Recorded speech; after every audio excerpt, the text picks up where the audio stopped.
Good evening, everyone. I just want to do a quick video that there's a release just done the other day around the close to $2 billion surplus that Harper's reporting in his annual report for the period of 2014 to 2015.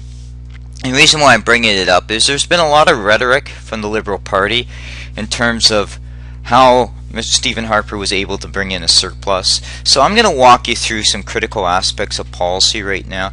So the biggest issue that's driving this surplus is the government's got higher taxation dollars, and that means either corporate or personal income taxes. Now the bulk of the increases is going to be personal income taxes, because corporate taxes typically are only a small marginal improvement over it. It's mostly driven by personal income taxes, and what personal income tax is driven by is employment. So the stronger we have employment numbers, the more likely you're going to see in terms of income tax numbers going up, and that's what this graph is showing you. Second thing I want to talk about is government spending. Now Justin Trudeau came out right away and said that Stephen Harper cut program spending. Cutting that program spending has drove Canada into recession. Now let's take a step back. First of all, Justin Trudeau is wrong, and he's false in this statement. He's false in the statement for three reasons only. The GDP itself is driven by three components: typically exports, consumer spending, and government spending. Now if you look at this particular graph, we budgeted $250 billion in spending. Stephen Harper spent $254 billion. So Stephen Harper spent over budget close to $4 billion more than he planned to do based on his budget. Yet revenues were up as well, so that was part of what we've seen happen. Now if you look individually between budget, the only area that you're seeing that he's spent less than budget is basically other transfers, and those type of other transfers are one-off adjustments that typically could be doing. Maybe he planned to, maybe as he was going through after he reviewed it, didn't plan to transfer as much money into it, so there's like lower transfers going into it, but it's a small amount of money when you look at the whole overall growth. It's not even a quarter of a percentage, so it's negligible, right? So this graph shows you that in essence Harper has put money and spent money from everything from old age security, the government transfers, EI, child benefits, direct program spending, which is the big one, he spent. Let's talk about a couple things here as well that I pulled out basically from the Ottawa Citizen comment here. There's an article in the Ottawa Citizen comment that basically said that Stephen Harper allowed $8.7 billion in lapsing funds.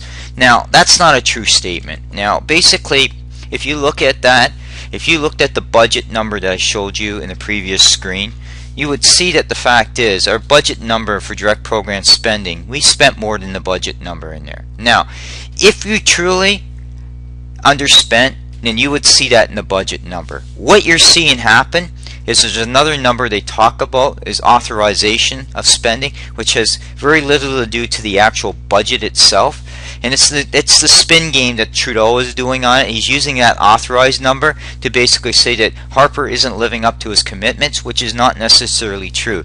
He's delivered what he said he was going to do in the programs. He's actually spent more money in Aboriginal affairs and other departmental ones. The problem is the devil is in the details, and you're not going to get that. You're not going to get that information basically from Trudeau. Why? Because he can't basically go to the polls that he was wrong, and he hasn't yet to admit that he's wrong. So that's why I basically showed you this graph to show you the thing. The other thing too is I want to pull out Don Martin's up to his normal statements on CTV. He actually pulled in Kevin Page again, and he made a comment that I took very derogatory. He said that basically the government's cooking the books, right? Well, these are audited financial statements. The Auditor General audits this financial statement. The numbers you're seeing here is just a synopsis of basically the final annual report that will come out in a couple of weeks. So here's a couple comments that Kevin Page has done. Now Kevin Page is a former Parliament budget officer, so he used to provide oversight and kind of keep the government on its dog. He's made comments about the Coast Guard. He's made comments about food inspection and old age securities. In the case of food inspections, Canada's food inspections is some of the strongest in the world. It's not just about throwing bodies or bureaucracy at it, it's also looking at technology and looking how you automate things to keep things in line. The Coast Guard, he's made no cuts. He's realigned and refocused and consolidated things. He's made more purchases in terms of equipment. That's never discussed by Page. Why? Because again, he's not going into the details. He's probably told what to say by CTV. And therefore, I would put a little substance in what Kevin Page says. EI, every so often, they bring in an actuary. He does a test. He or she does a test on the liability account. And the test they just did, they seem to think it's sufficient right now, and they don't feel that they do not feel that there's a change required in terms of the payroll taxes. Old age security, Harper continues to review that. He's made changes to extend it out. Why? Because people are living longer. We're not getting that comment about that. So when you start voting and looking at stuff, you need to stop getting away from all these buzzwords that Harper's cut to the vets. Harper's took $1.2 billion. You need to go out and look at the details, and the details are available if you choose to do it. They do what every year is called requests for reports and plans and priorities.